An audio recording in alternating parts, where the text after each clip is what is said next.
Bıçak tut kurtarını. 2 milimetrelik profil. Bas abi. Bir dakika abi. Saatimiz 7.30 atüde.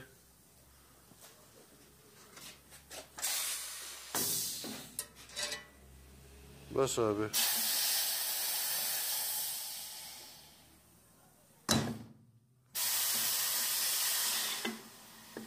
Al abi profili.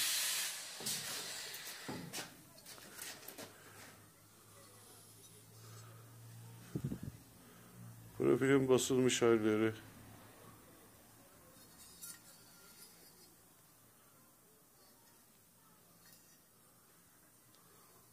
Et kalınlıkları.